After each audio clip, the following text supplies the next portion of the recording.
তোমার ওই বাড়ি হাসান্ত গিয়া তো হাসান্ত গিয়ে গেছিলো গিয়া মানে কোনো পুরোপুরি আছে কালকাতে খাই আসলো। কোন জায়গাতে নামছিল? এটা প্রতাপগড় নদীতে নামছিল? নদীতে নামছে। মানে হাঁসগুলি কারা ছিল?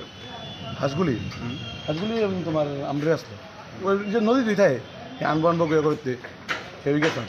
আপনারা কি ওই লোকটাতে কইছিলেন মানে হাঁসগুলি এই না না না নদীর থেকে চলে যাবে? না আমরা বেশি এই গেছে। তো এই ডুবার বিষয়টা প্রথমে কে দেখছে? ডুবার বিষয়টা আরেকজন কেউ দাঁড়ায় আসলো এলোগুলো দেখছে আবার একজন গিয়ে আরে উড়ে আনছে যে দেখছে হেভি লাভ দিছে। তো অনেকে জীবিত আসিল? না না না তোর আমরা তো আনছি আমরা বিয়ে মানছি। প্রথমে কোন হাসপাতাল নিছিলেন? আইজিএম তারপর এবার জীবিত এবার তো এখন জীবিত আনছি। আইজিএমই কি মৃত মৃত ঘোষণা করছে? আমি তো বুঝলাম নামটা কি ওনার? দাদা স্যার পাগল হয়ে যাচ্ছে। নামটা কি ওনার? গোপাল তুরি তুরি তুরিয়া তুরিয়া বয়সটা কত হইব? 40 কত বছর যাবত মানে এই জায়গাতে ভাড়া থাকে? 4-5 বছর। মালিকের নাম কি?